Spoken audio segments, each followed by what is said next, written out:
Allô? Je t'entends faiblement. Hein. Je demande, il y a quelqu'un qui a sa pause allumée. Ah. Est-ce que tu peux l'arrêter d'abord? Moi, j'ai arrêté la musique. Ok. D'accord. Donc, nous allons commencer.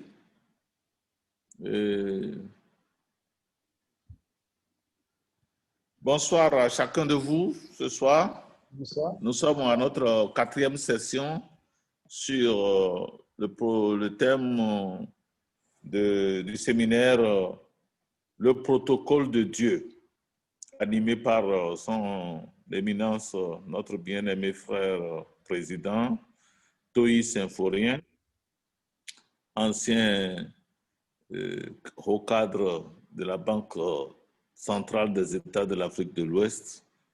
Donc, c'est notre 4e séance aujourd'hui et nous allons donc lui laisser la parole tout à l'heure pour qu'il puisse faire son développement. Mais avant toute chose, nous devons nous adresser à notre Père qui, selon le conseil de son bon vouloir, nous permet donc de mener ces activités et que toute la gloire soit à lui et à lui seul. Donc, baissons la tête et prions. Abba Père, nous voudrions ce soir encore te dire merci pour tout est offert dans la vie de chacun de nous, Seigneur. Nous sommes vraiment reconnaissants pour tout ce que tu fais pour nous.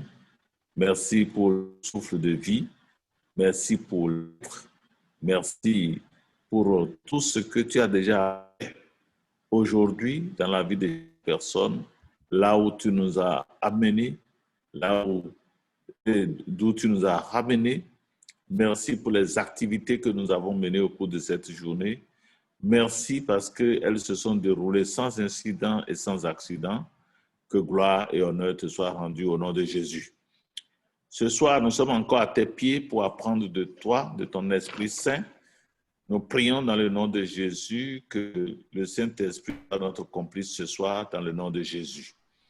Je voudrais te confier particulièrement tous les auditeurs et les spectateurs, ceux qui sont sur Facebook et tous ceux-là qui nous suivent en direct à partir de l'application Zoom. Je voudrais te les confier. Et je voudrais aussi te confier tous ceux qui ultérieurement prendront connaissance de ce séminaire, que ton esprit les nourrisse, qu'il les fasse grandir, qu'il les fasse croître dans la connaissance de la vérité. Merci Seigneur, parce que nous croyons que tu le fais. Nous prenons autorité sur l'environnement autour de nous et nous déclarons échouer tous les plans sataniques contre cette séance. Que gloire et honneur te soient rendus. Nous t'avons prié dans le nom de Jésus. Que le peuple de Dieu dise Amen. Amen, amen, amen. Amen. Donc, je souhaite la bienvenue à M. Idrissou Ganiou, qui est là. Merci, bonjour. Comment allez-vous? Merci. Donc, bienvenue à ce séminaire sur le protocole de Dieu.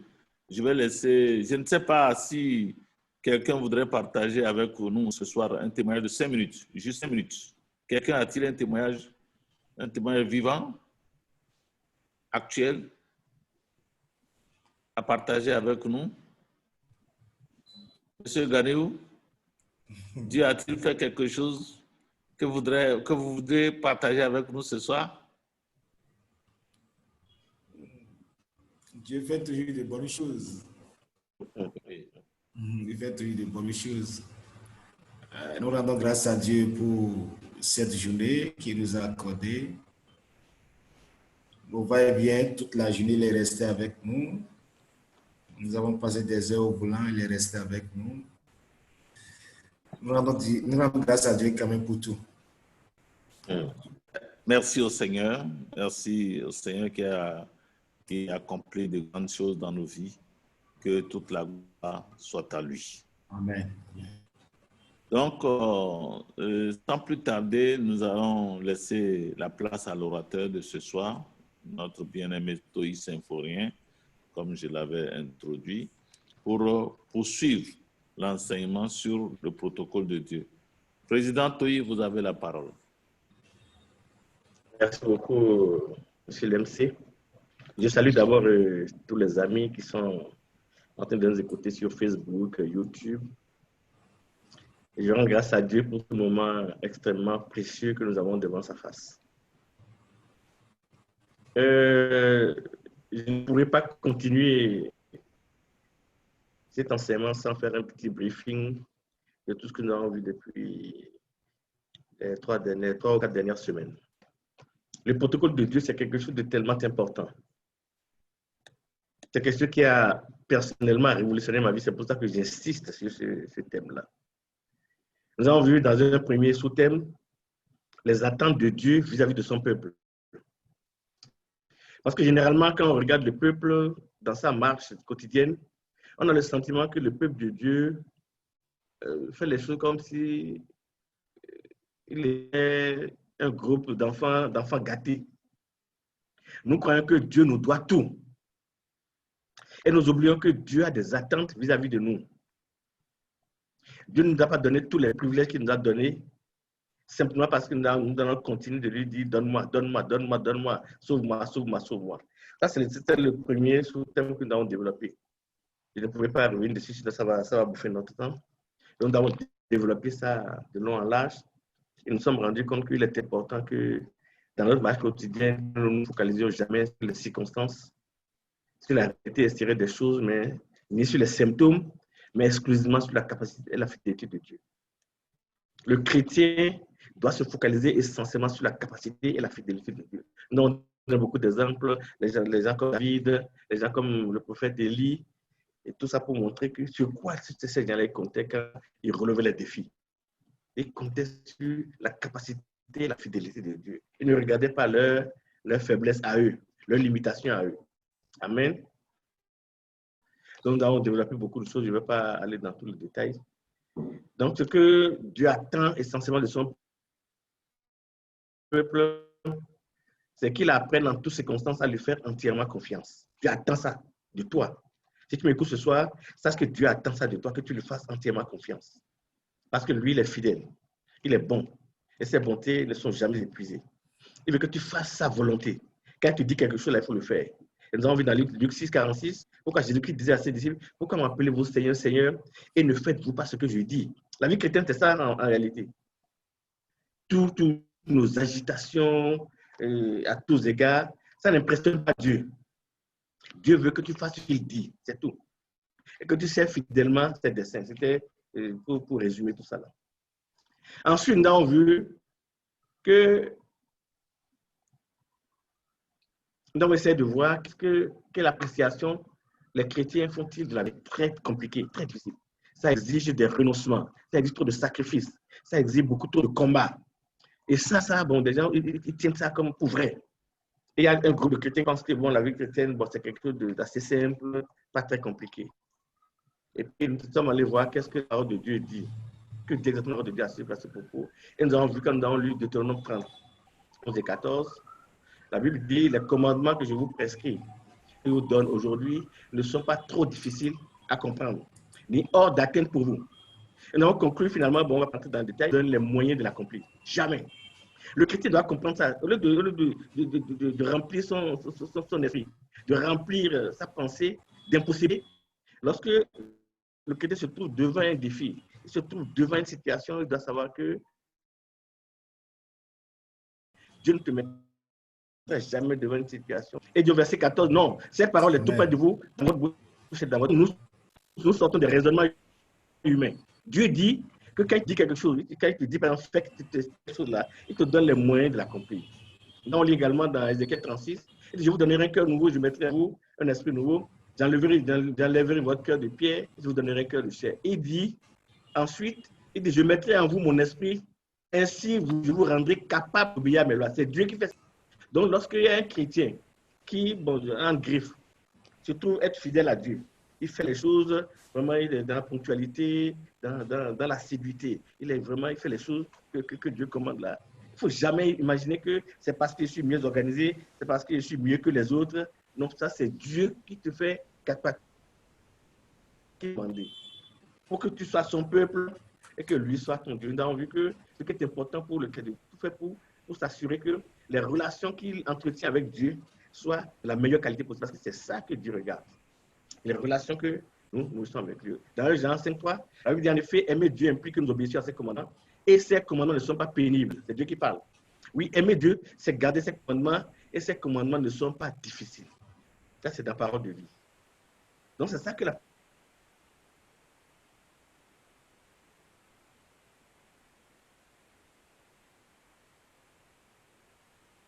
pardonnons Dieu, les commandements qui sont à notre portée. Dans le République que nous avons lu également, après ces jours-là, dit le Seigneur, je mettrai, mais aucun n'en sera plus son concitoyen, ni aucun son frère en disant connais le Seigneur, car tous me connaîtront depuis le plus petit jusqu'au plus grand. Est-ce que tu connais le Seigneur, mon frère? C'est la grande question. Dans nos agitations quotidiennes, nous croyons que nous pouvons vraiment, nous sommes quelqu'un, mais il est important que Dieu, c'est lui-même qui fait les choses, et quand il entre en interaction avec toi, là, il te donne tous les moyens. Amen.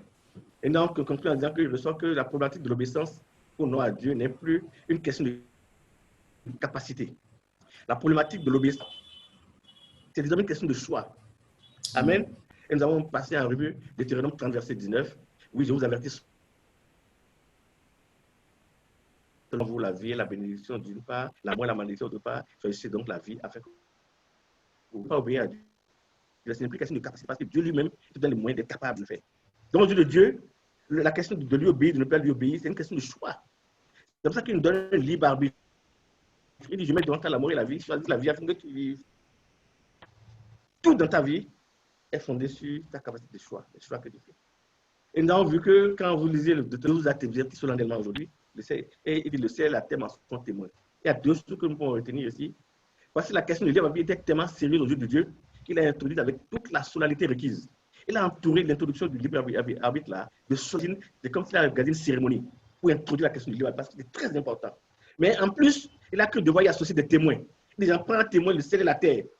Pourquoi Dieu a-t-il que tu ne viens pas lui raconter des histoires du genre, je ne savais pas, ou je n'avais pas compris. C'est pour ça que Dieu il a associé des témoins demain. Et nous avons vu un certain nombre de nous avons vu que, quels que soient les esprits que tu vas avancer demain, là, si tu ne fais pas les bons choix selon la volonté de Dieu, si tu ne vas pas dans le sens que Dieu dit là, tu seras inexcusable. Nous avons vu de Dieu ce que l'homme aura soumis. Nous avons conclu de ça que tu n'auras donc qu'à t'apprendre à toi lorsque ta vie deviendra un enfer sur la terre. Ceci, c'est le président tel, c'est mes parents qui n'ont pas fait ceci. Tu n'auras aucune, tu ne t'en prendras qu'à toi-même. Personne détermine ton sort. Amen. Nous avons vu beaucoup de choses. Nous avons vu la quatrième raison. La quatrième raison qui dit que le bonheur sur la terre, le bonheur dépend de ce choix-là. C'est pour ça que la Bible dit ici, dans Jean, pourvu que vous les pratiquez. Vous êtes heureux. Alléluia. Donc, ça, c'est juste. Et il y a une citation de Jim Rohn, c'est l'orientation que tu donnes à ta voie. Pourquoi? Parce que le vent est le même pour tous. Pourquoi? Alors que le vent est le même pour tous. Les défis sont les mêmes pour tous. Donc, c'est l'orientation que tu donnes à ta voie. Alléluia. Donc, nous avons, rapidement, je vais aller plus vite là. Nous avons déterminé pourquoi, alors que Dieu fait en sorte que nous soyons en mesure d'obéir à cette loi, pourquoi est-ce que nous sommes si infidèles à Dieu? Les trois raisons essentielles, c'est la perte de ce qu'on appelle la conscience de Dieu. C'est un système de pensée non régénéré. Et troisième raison, c'est une appréciation erronée ou limitative, très approximative de ce que c'est que la grâce de Dieu. Quand vous rentrez dans toutes les églises, vous demandez à quelqu'un, c'est quoi la grâce de Dieu? On va vous dire, c'est la faveur méritée. C'est la faveur méritée de Dieu. C'est ça. Et on s'en tient à ça. Alors que si on donne une telle définition, on reste dans l'attentisme. On rentre dans la passivité, on se dit que c'est le domaine de Dieu. La grâce de Dieu, c'est le domaine de Dieu. C'est Dieu qui va donner la grâce de Dieu. C'est lui qui gère ça. Donc ça, c'est quelque chose de Dieu. Donc, nous avons vu que souvent, nous venons dire comme si Dieu est absent. Lorsque les chrétiens demandent des défis, c'est comme et nous avons dit que Dieu n'est pas un observateur, il n'est pas un visiteur occasionnel. Il est le leader actif, le Seigneur de l'histoire. Le chrétien doit développer la conscience de Dieu. Alléluia. Nous avons lu dans Psaume 139, 1 à 12, on n'a pas le temps de lire ça. Nous avons lu également dans Hébreux 4, quelques exemples. Le jeune Joseph, dans la maison de Potiphar, devant la femme de Potiphar qui cherchait à la séduire. La Bible dit que quand vous lisez bien dans Genèse 39, nous avons vu que la dame s'est arrangée pour que tous les gens de la maison, elle les a congédiés. Pour qu'ils soient seulement deux dans la maison. Joseph avait conscience qu'il n'était pas deux dans la chambre. Il avait conscience que Dieu était là avec eux. C'est pour ça qu'il a dit cette phrase extraordinaire de Genèse 39, 9. Il dit, comment oserais-je pécher, commettre un si grand mal et pécher?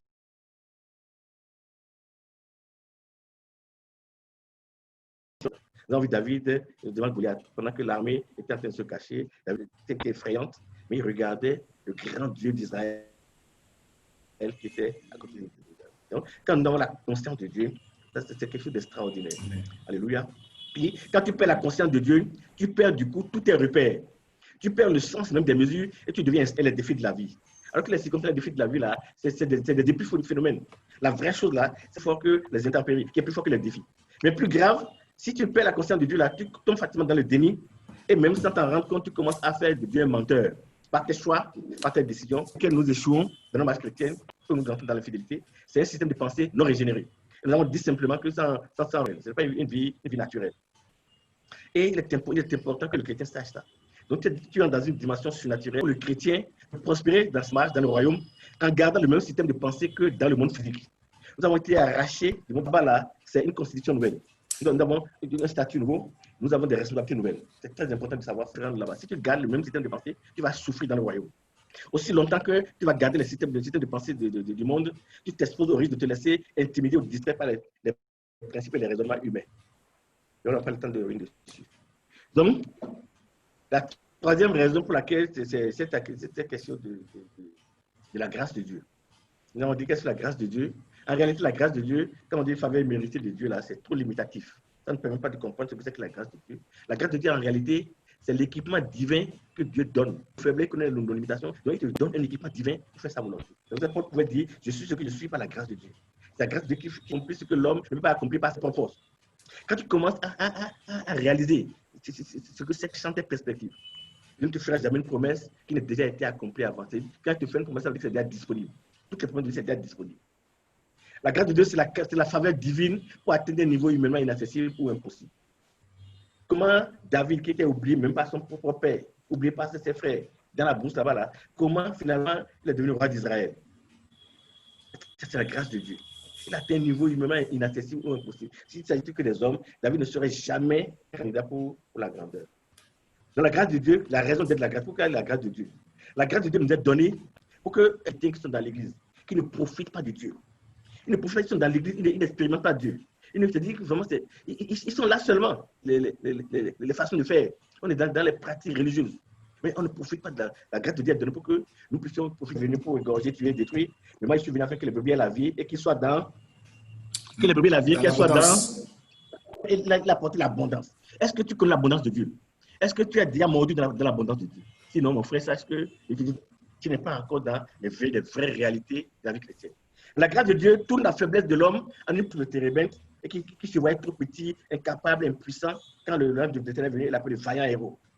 Donc ta faiblesse, la faiblesse de l'homme, cette faiblesse-là, a une puissance surnaturelle. Et le chrétien doit savoir ça. C'est comme ça que Paul pouvait dire, lorsque je suis faible, c'est alors que je suis fort. Ça, c'est dans 2 Corinthiens 12, 10.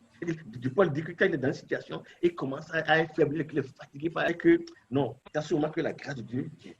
La grâce de Dieu, c'est la faveur qui amène l'homme terrestre au naturel. Tu es sur la terre, mais tu es en train d'opérer au ciel. Alléluia. Que le Seigneur soit loué à jamais. Donc, c'est ça la raison d'être. La raison, on dit également, c'est jeudi dernier, que la grâce a des principes. Il y a 3 principes. La grâce a 3 principes. Et ça, c'est très important pour les chrétiens. Si le chrétien ne connaît pas sa vérité, sa vie chrétienne va être une vie vraiment d'à peu près. Il faut connaître la vérité. C'est pour ça que Christ a dit, vous connaissez la vérité vous affranchira, vous rendra libre. La grâce de Dieu, le premier principe de la grâce de Dieu, c'est qu'elle fonctionne mieux, agit à contre-saison. Tant que tu n'es pas en situation de contre-saison, tu ne peux pas expérimenter la grâce de Dieu. Et surtout pas de façon approfondie. De Pierre, de ses amis, ils ont pêché toute la nuit, ils n'ont rien pris. Et c'est dans le découragement, ils étaient en train de ramasser leur filet. Quand Christ vient connaître toute l'histoire, par le bateau, il finit de prêcher, mais comment non? C'est pas comme ça. Ah non, c'est pas comme ça. Quand tu es fort dans ton dossier, là, nous sommes les experts. Ce que Pierre ne savait pas, c'est que la grâce de Dieu agit à contre-courant, à contre-saison.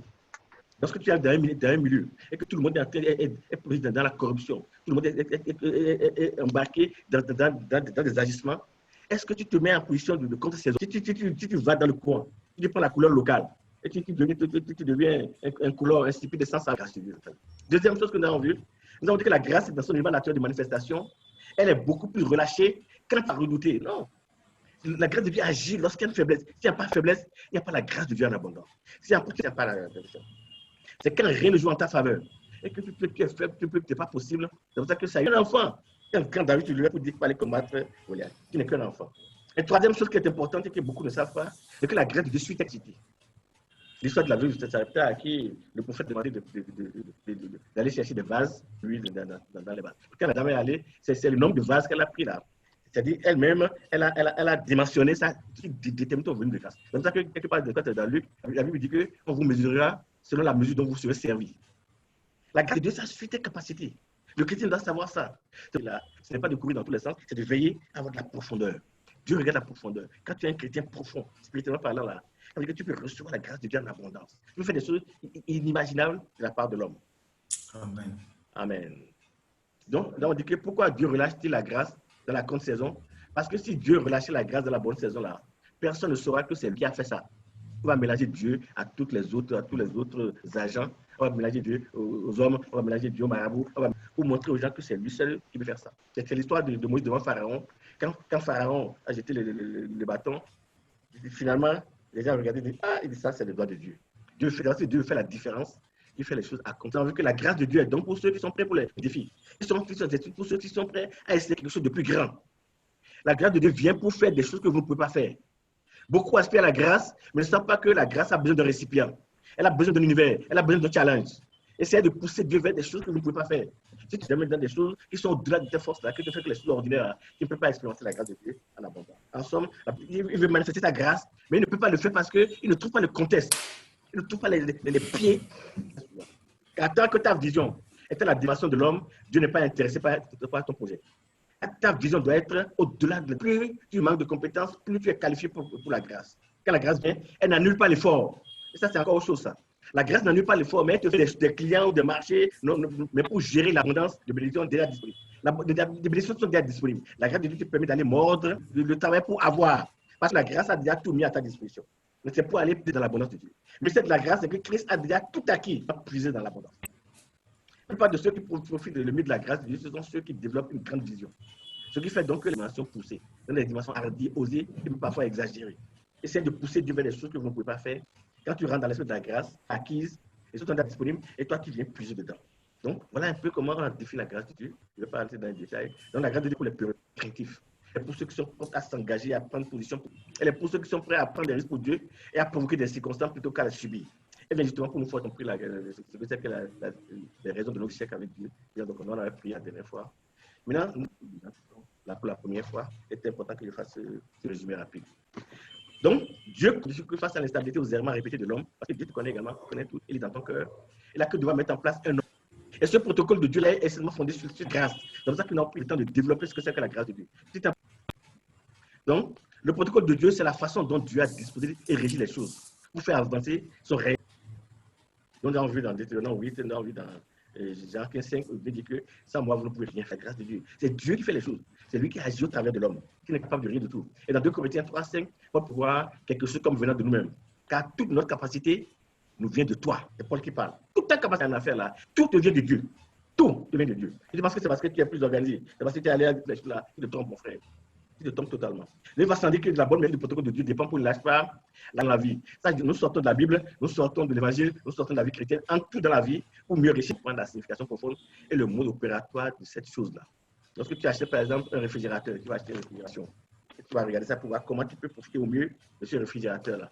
Comment tu vas l'utiliser. Si ce n'est pas bien ce qui est mis dans le manuel d'utilisateur, tu risques d'utiliser mal et de ne pas profiter au maximum de ton réfrigérateur. Ne pas s'intéresser à la façon dont quelqu'un a dit, c'est parce que dans nos églises aujourd'hui, les gens ne prennent pas le temps de connaître comment Dieu a disposé les choses. Donc, navigue à vue. Et quelqu'un a dit que la plus grande tragédie aujourd'hui dans les églises, ce ne sont pas les chaises vides, mais les chaises occupées par des hommes vides. Ils ont membres, ils ont 30 membres. Et quand tu rentres dedans, là, tu vas voir que la plupart de ces gens sont des hommes dans les églises. Il y a la jalousie dans les églises, il y a l'envie dans les églises, il y a les inimitiés, tout est développé dans l'église parce que les gens ne savent pas qui est Dieu, plein potentiel. Il y a Abraham Nicole qui a dit ici, et d'ici, il disposait de 9 heures. Et là, je vous pose la question. Pourquoi Abraham Nicole dit ça?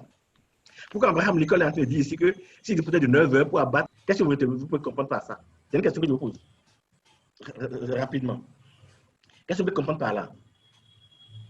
Oui, pourquoi Abraham a fixé sa hache? Oui? C'est la préparation. C'est la préparation. Merci beaucoup. Ça, c'est le domaine de la préparation. Ensuite. Oui? C'est la préparation. Ah. Oui, je n'ai pas entendu. Bon, Oui, Je n'ai pas entendu. il faut qui va servir à battre l'arbre.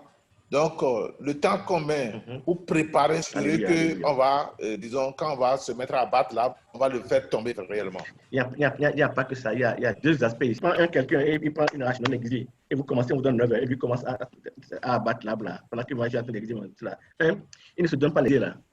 D'abord, c'est ça. Merci beaucoup, monsieur. Bon, ça, c'est la première chose. Et deuxième chose, c'est qu'il va déployer plus d'efforts. Ça arrête pendant 6 heures là. Il ne travaille que pendant 2 heures ou 2h30 pour abattre le même arbre. Beaucoup de chrétiens passent leur temps, ils lèvent tôt le matin, ils courent partout, ils mangent de pain de douleur, ils se couchent tard, ils se lèvent tôt, ils se couchent tard. Alors que les choses qu'ils sont en train de chercher, là, qui leur donnent ça. Il n'a pas besoin de déployer trop d'efforts pour avoir les choses. Parce que la grâce de Dieu est là. Il met toute ton énergie dans les choses. Tu es préparé et tu es bien fait pour faire les choses. C'est pour ça que Abraham Lincoln a dit ça. Nous allons voir maintenant quels sont les fondements du protocole de Dieu. Le premier fondement du protocole de Dieu, c'est que ce n'est pas un Dieu qui va dire quelque chose aujourd'hui et demain, il va changer. Et nous avons vu, on voit les 3 dimensions des relations interconnexion. Nous avons dit que la connexion, ce n'est pas une vraie relation. Je vais à une conférence, et je vais, et c'est la première fois que je vois un patron d'entreprise, et puis on discute debout comme ça, et puis il me donne sa carte. Il n'y a pas d'engagement. Si en quittant cette conférence, je vais à la maison, et puis j'appelle ce monsieur là pour dire que je te donne l'argent parce qu'elle ne connaît rien de toi. Ça, c'est la connexion. Mais il y a un deuxième niveau qui est le partenariat. Il y a un contrat, basé sur un contrat, donc des intérêts et engagements réciproques. Et nous définissons les thèmes de ce contrat-là. Ça, c'est le partenariat. Nous marchons ensemble. Mais en dehors de ces deux dimensions, il y a la troisième dimension qui est l'alliance. Au niveau de l'alliance, les relations deviennent fusionnelles. Elles deviennent sacrificielles. Chacun choisit de sacrifier son propre confort pour faire ce qui est juste. Tu vas faire ce qui est juste. Plus de quête d'intérêt, tu n'es plus derrière les intérêts.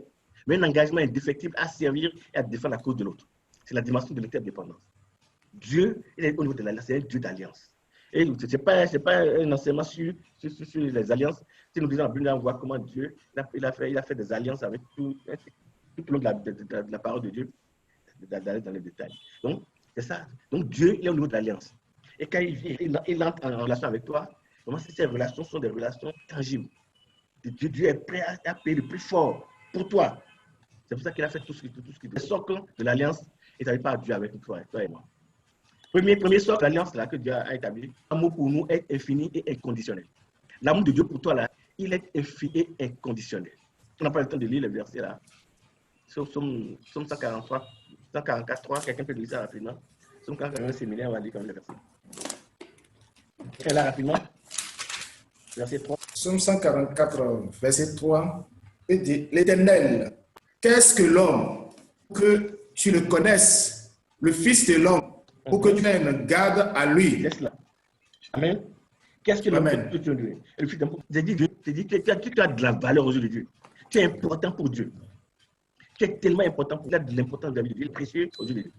Deuxième socle de lance, c'est que sa fidélité pour nous, elle est immuable et irréversible. Jamais et est constamment avec nous. Isaïe 44, 14, 16. Isaïe 49. On peut rapidement. Isaïe 49, 14 à 16. Isaïe 49, verset 14. Isaïe 49. Sion disait, l'Éternel m'abandonne, le Seigneur m'oublie. Une femme oublie-t-elle l'enfant qu'elle a, fruit de ses entrailles, quand elle l'oublierait, moi, je ne l'oublierai point.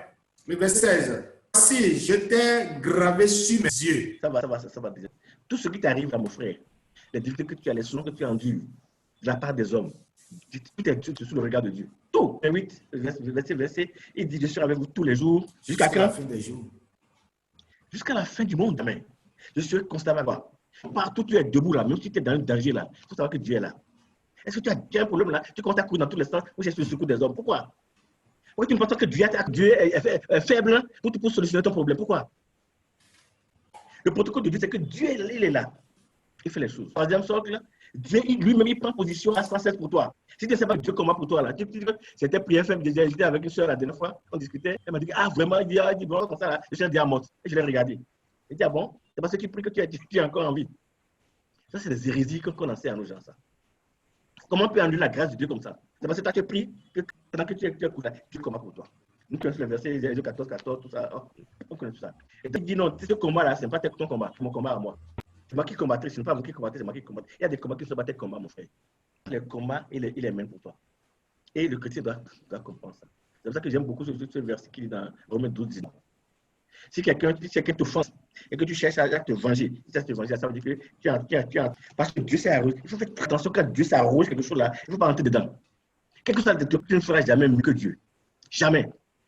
Donc il vaut mieux laisser ça à Dieu. Quand quelqu'un t'a offensé, mais quelqu'un confie ça, science ça à Dieu. Il dit même quelque part que ce sont des charbons à dents que tu mets sur la tête. C'est ce qui t'a brûlé. Donc il faut que le chrétien doit comprendre certain nombre de choses. Autre socle, la protection de Dieu nous est garantie en permanence.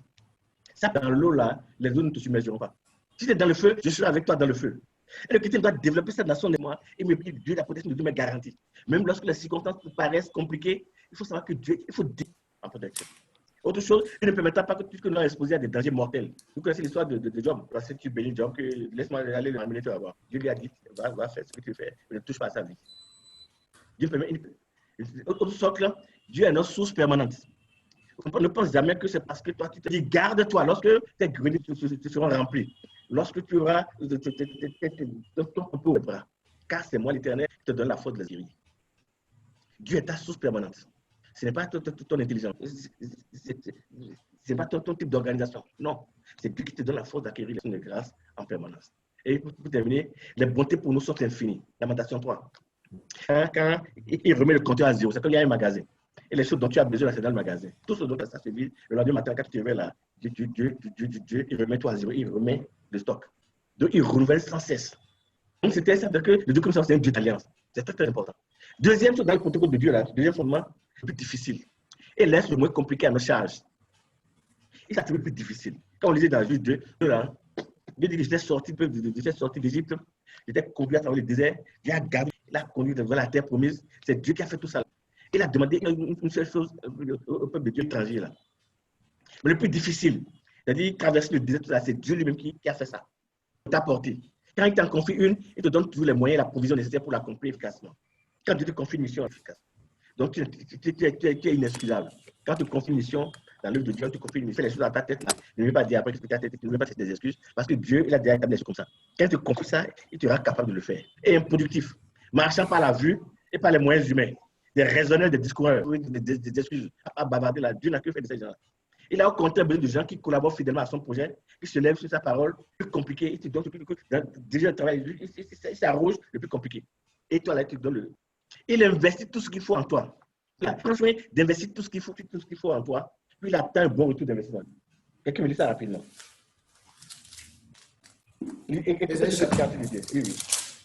Ésaïe chapitre 5, bien-aimé. Le cantique de mon bien-aimé sur la vigne, sur sa vigne.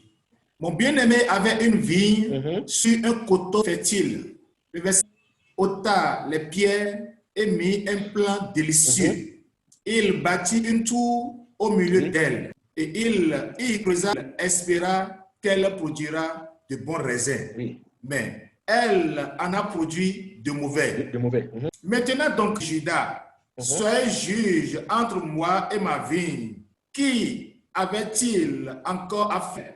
Pourquoi, quand j'ai espéré qu'elle produirait de bons raisins, en est-elle produit ça va. Mon frère, il faut savoir que Dieu est un redoutable businessman. Il a investi en toi, il a enlevé les pierres. Il a créé toutes les conditions pour que le plan-là puisse prospérer, puisse produire. Il dit, mais toi là, dis à Dieu ce que tu devais faire dans ta vie pour que toi tu sois un chrétien, que tu sois un serviteur fidèle à Dieu. Dis à Dieu faire ça. Et pourquoi alors que j'ai tendance que tu portes de bons fruits, pourquoi tu en portes de mauvais? Pourquoi? Le Seigneur est un redoutable businessman, il investit en toi, il sait ce qu'il a mis en toi. C'est ce qu'il a pu dire à Gédéon. Gédéon dit, moi je suis le plus petit, je suis ceci, pourquoi, si Dieu, tout ce qu'on dit là c'est vrai, pourquoi est-ce que nous subissons tout ça, pourquoi tout ceci nous arrive? Et Dieu lui a dit, va avec cette force. Dieu savait ce qu'il avait mis en lui comme force. Ce qu'il a mis en toi là, va avec ça. Tout le monde a le droit de réussir dans la vie, tout le monde. Le vent est le même pour tous. Tout ce que l'être humain a pu réaliser sur cette terre-là, tu peux le réaliser aussi. Tout. Dieu a tout mis en toi. Tu n'auras jamais tout ce qu'il faut au départ. Mais Dieu te donne ce qui est nécessaire pour démarrer. Et le principe de Dieu, c'est que le reste là te sera libéré au fur et à mesure qu'on te trouvera fidèle. C'est ça le principe de Dieu. C'est comme ça que Dieu a disposé les choses. Le chrétien que tu ne comprends pas ça là, si tu as une question de commencer là, tu ne feras rien à ta vie. Ce dont tu as besoin pour réussir est déjà en toi. Justice 14. Va avec cette force que tu as. C'est déjà en toi, on ne va pas lire. Tu n'as peut-être pas tout ce qu'il te faut dès le départ, mais tu as ce qu'il faut pour démarrer. Le reste sera libéré au fur et à mesure que tu te montreras fidèle dans ta marche. Qui n'est pas fidèle dans ta marche, il est ininterrompu. Tout le temps, je ne prière, veille de prière, passer par là. Alors que tu ne comprends pas la personne de Dieu. Tout à fait inutile à de prières, mais qui ne dépasse pas le plafond. Parce que tu peux, mais Dieu ne voit pas ce qu'il ne voit pas le contexte qu'il faut pour agir. Il a fait tout ce qu'il te faut, tout ce qu'il faut. Il t'appelle seulement à lui faire confiance, à défendre ses intérêts à lui, à te rendre utile à son œuvre. Ensuite, il te montrera les choses extraordinaires qu'il a préparées pour toi.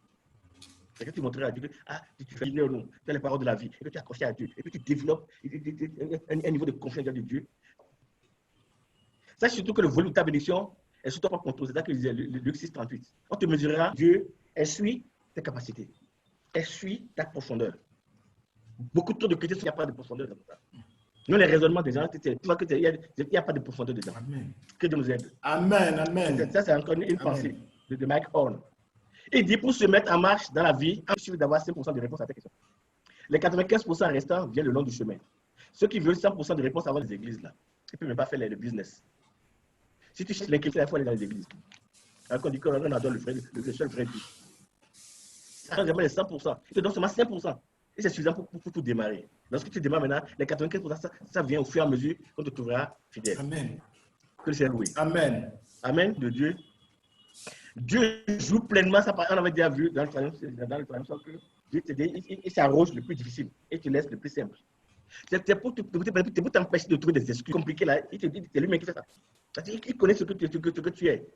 Mais maintenant, dans ta décision de rôle là, il dit, maintenant, tu laisses toi de libre arbitre. Et puis devant toi la vie et la mort. Il fait unilatéralement ce qu'il a fait lui, hein, notre plus grand problème, toi et moi. Si Dieu était un tyran, qui ne prenait pas la force et nous obligeait à faire ce qu'il veut là, peut-être qu'il y a beaucoup de chrétiens. Ensuite, cinquième socle, c'est que Dieu nous rend capable de jouer complètement capable. On a dit qu'il investit en toi les capacités. Dieu connaissant nos faiblesses et nos limitations, a tout mis en œuvre. Nous sommes juste inexcusables. Ça, c'est Romains 1:20 qui dit ça. Nous sommes inexcusables. Et Romains 2:1 également, nous sommes inexcusables. Sinon, tu risques de développer l'amertume. Tu as vu que quelqu'un est en train de faire ceci, il est capable de faire ceci, et un est en train de trimer, lui, il a dans sa famille, la voiture, tout. Donc, tu ne te définis jamais par rapport à autrui. Occupe-toi de ceux qui te regardent. Les gens qui n'ont pas de personnalité, ce sont eux qui s'occupent des autres. Quelqu'un a dit que les choses, il parle des choses, des événements, des choses. Ah, tu as pris eux là, ils parlent des gens. Ils passent tout leur temps à parler des gens. Donc, quand tu rentres dans un environnement, tu rentres dans un corps social, tu dois savoir déjà quels sont les grands esprits, les esprits moyens et les petits esprits. Rien qu'à voir comment les gens utilisent leur bouche. Ce soir. Amen.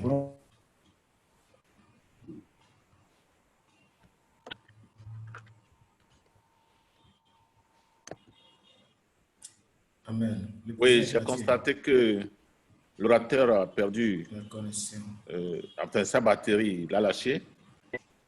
Je ne sais pas s'il va pouvoir revenir tout de suite. Je ne sais pas si vous avez des questions. Je vous suggérerais donc de les écrire sur le chat. Vous me suivez? Oui, je vous suis. D'accord. Donc, vous pourrez mettre vos questions dès son retour, quoi. Okay. Et je crois que M. Deguenon va gérer ceux qui sont sur Facebook. Président Deguenon. Oui, je vais essayer de gérer ceux qui sont sur Facebook. Il n'y a pas de problème. OK. Pas de... Donc, pour le...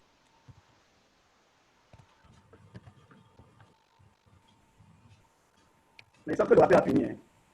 Hein? Il était en train de résumer ce qu'il a, son exposé, quoi.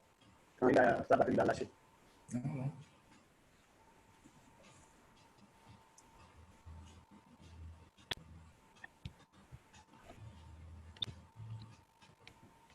Ok. Il est revenu. Je crois que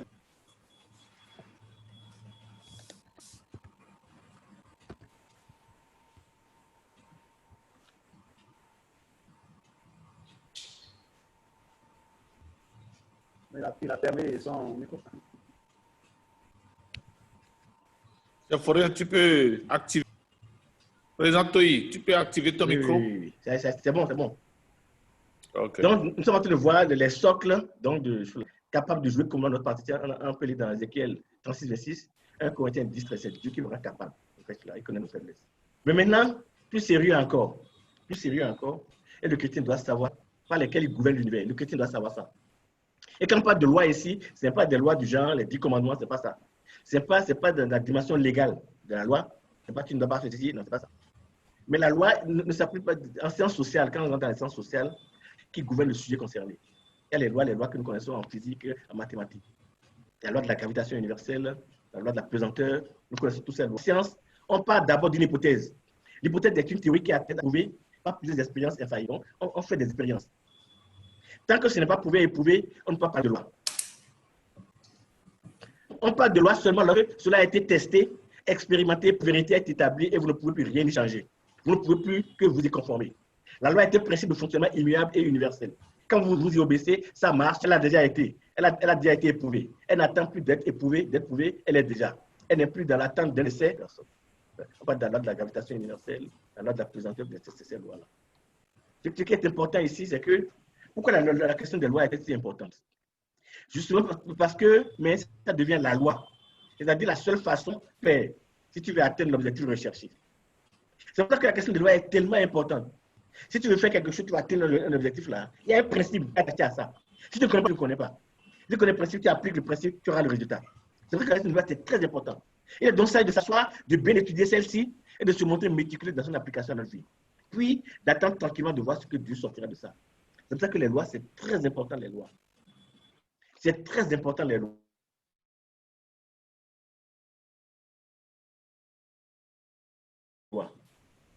Très important, les lois. Donc, Dieu gouverne l'univers par des lois.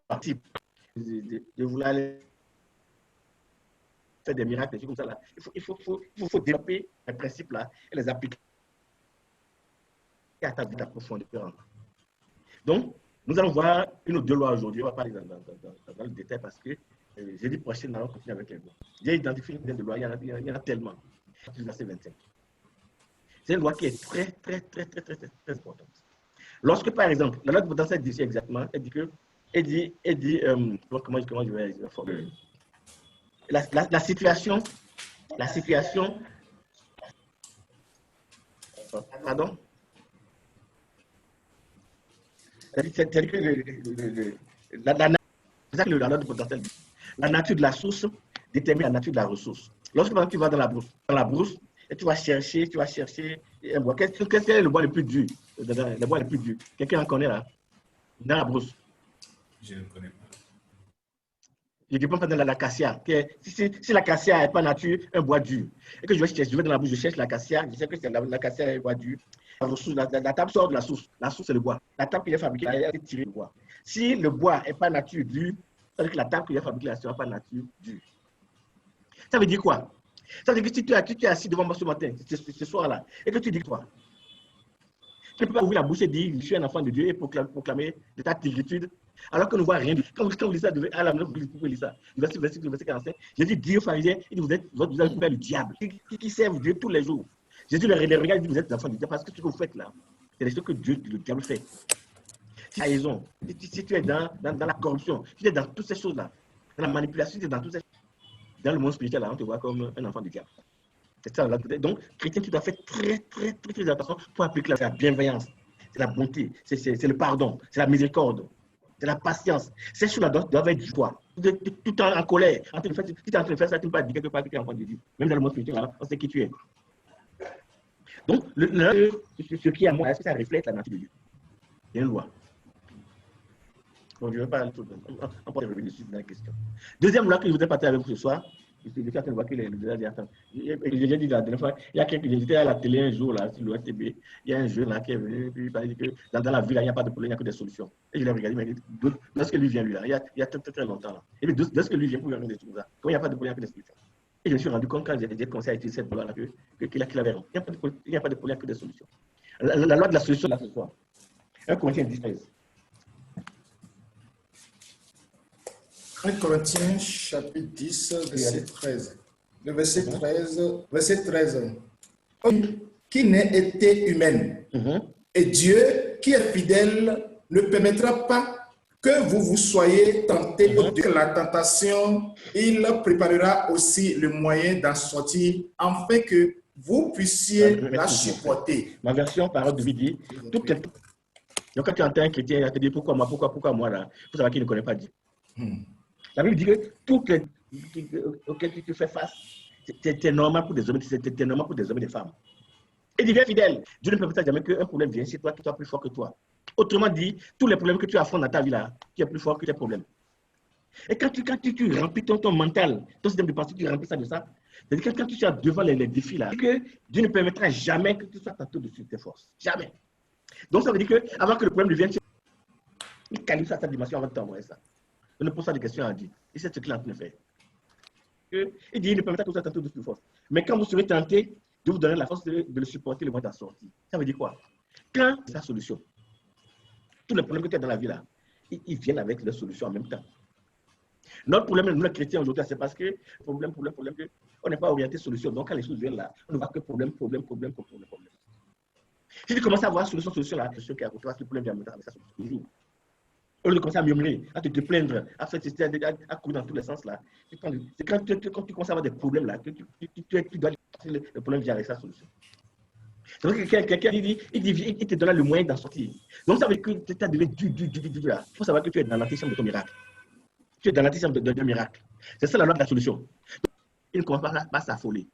Il ne commence pas à courir dans tous les sens, à chercher des solutions par-ci par-là. C'est en ce moment que tu fais confiance parce que Dieu a été, que la grâce de Dieu soit avec toi ce soir. Amen. Amen. Lorsque tu as compris les principes spirituels là, tu as compris les lois de Dieu là, qui sont intentionnelles, et de veiller à ça pour que ça devienne un réflexe dans ta vie là, et ta vie chrétienne devienne quelque chose d'extraordinaire. Tu commences à les appliquer à ta vie. Et le nom de Dieu commence à être glorifié à ta vie.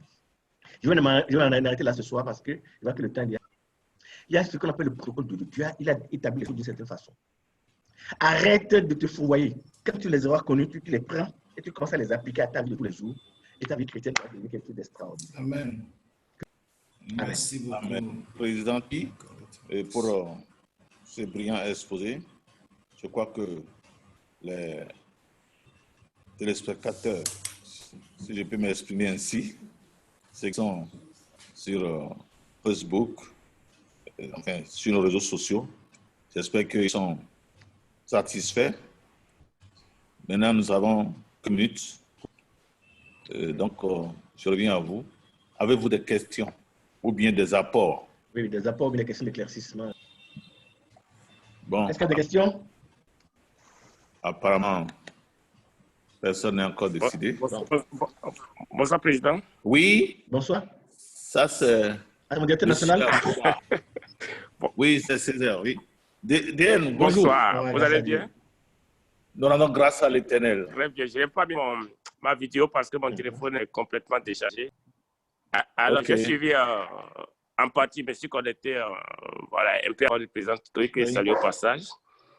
Et je vais rendre grâce à Dieu pour ce thème si bien important que vous développez sur. Ce n'est pas une question, mais en fait, c'est une expérience que je vais partager avec vous qui est liée à ça. D'abord, j'étais très surpris à faire, un peu curieux du thème de protocole de Dieu. Et donc, voilà. Donc, ça m'a permis de dire, voilà, l'ensemble des règles qui permettent de communiquer entre ordinateurs, par exemple. Donc, c'est important de savoir les règles qui nous permettent de communiquer avec Dieu.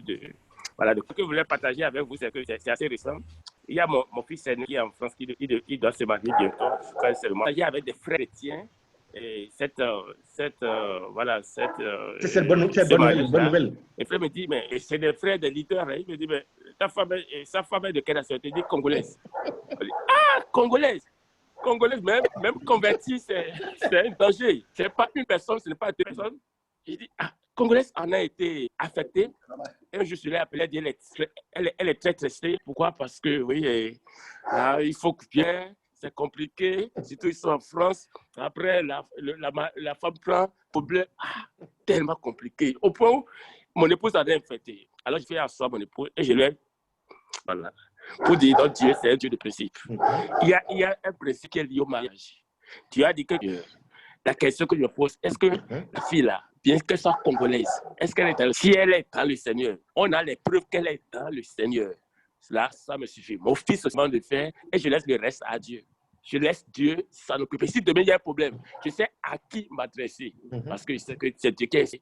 dans le Seigneur. Le mariage aura lieu le mois prochain. Moi, je serai au Congo pour faire la dot. Je me suis tellement engagé, j'étais tellement fier. Dieu est dedans. Et quand Dieu est dedans, comme l'a dit l'orateur, ça marche toujours. Ça marche toujours. Voilà, donc faisons confiance en Dieu. Hein? Faisons confiance. Le mariage n'est pas encore eu lieu, mais je suis convaincu que ça ne peut que marcher. Parce que c'est des lois, c'est ignoble, c'est toujours comme ça. Ça, si l'expérimenté, je dois témoigner de ça. Donc voilà ce que je vais partager ce soir avec vous pour dire. Je suis entièrement d'accord avec l'orateur. Merci beaucoup, Mondienne, parce que ce que je voulais dire ici, là, c'est que l'une des erreurs que nous commettons souvent aussi, là, on appelle ça l'amalgame. On en fait un tout. On dit tous les Congolais sont mauvais.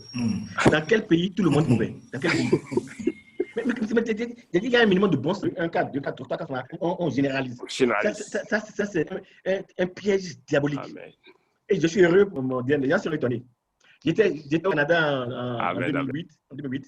Et j'ai rencontré un jeune couple, un Béninois. Mais je te dis, la Béninoise, la Congolaise, là, elle est plus béninoise que les Béninoises. Amen. Et puis ils sont tellement heureux, c'est-à-dire qu'un couple extraordinaire. Comment on peut penser que parce que quelqu'un est congolais là, c'est fini, et ça vient dans l'église, en plus. Et on appelle ça, je vous ai dit, vraiment, que nous, les chrétiens, là, vraiment, on sort vraiment des principes de Dieu, on fait des raisonnements humains. Or, le plutôt de Dieu veut le ramener sur les principes de Dieu, et non pas sur les raisonnements humains. Rendons grâce au Seigneur, qui fait toutes choses selon son bon vouloir, sur le conseil. Dieu nous a appris qu'il n'y a plus ni juif ni grec. Donc, constituons, nous sommes des gens de la famille de Dieu. Nous sommes ses héritiers. Et il ne permettra jamais, il ne nous mettra jamais sur une fausse route. Amen. Le témoignage de ce mariage sera un témoignage pour que les idées préconçues soient bannies à jamais au sein de l'Église. Et ça nous prouve qu'effectivement, Dieu est Dieu et les solutions se trouvent. Alors, donc, il y a mon épouse qui demande déjà son billet pour... Non. Faut pas qu'elle s'inquiète. Non. Quelle vérité. Requête. On ne peut pas se cacher, parler dans le noir. On ne voit même pas son visage. Et puis, c'est pas qu'elle elle n'est pas cachée, elle est juste... Cachée. Elle a mis le haut-parleur. Ok. Écoutez, je tiens une liste pour ceux qui désirent participer à ce mariage-là. Vous n'avez pas l'argent, sachez que vous pouvez faire le voyage. Dieu va pourvoir. Amen. Donc, voilà. Amen. Bon, donc, s'il n'y a plus d'autres préoccupations. Donc, la prochaine fois, nous allons voir les autres lois, la loi de l'attraction, la loi de la fidélité, les autres, on les voit. Donc, la semaine prochaine, en ce qui concerne le protocole de Dieu, et juste après cela, tout le mois de novembre, tous les jeudis, nous aurons aussi séminaire. Et cette fois-ci, ce sera avec le pasteur Christian Joseph. C'est un pasteur béninois, mais qui réside au Canada. Et c'est depuis là-bas qu'il va intervenir. Donc, ne ratez sous aucun prétexte ce rendez-vous-là. Merci beaucoup. Je vais demander à l'orateur de ce soir de prier et de recommander chacun de nous à la grâce. Nous prions. Parce que tu es réellement bon pour nous. Que ton nom soit loué, exalté et magnifié à jamais. Car c'est à toi seul que nous devons l'adoration, la louange. Désormais, dans l'assistant de ce jour, tu étais présent dès le départ et tu as été présent jusqu'à la fin. Merci pour l'inspiration. Merci, désormais, de nous avoir enseigné toi-même. Que toute l'autorité de l'honneur soit à toi. Pendant que nous voulons mettre fin à cette séance, nous, chacun de nous, que mon Seigneur, mon Rédempteur, tu te fasses connaître à chacun de nous. Que tu nous donnes de mieux totalement, en odeur de sainteté à ta personne, que nous puissions être des enfants qui te rendent fiers. Béni soit le Seigneur parce que tu le feras certainement. Que ton nom soit loué, magnifié à jamais. Magnifié soit ton nom établi désormais. Accompagne chacun de nous fois nous. Que ton nom soit loué. Amen. Amen. Agréable soirée à chacun de vous. Que Dieu nous garde.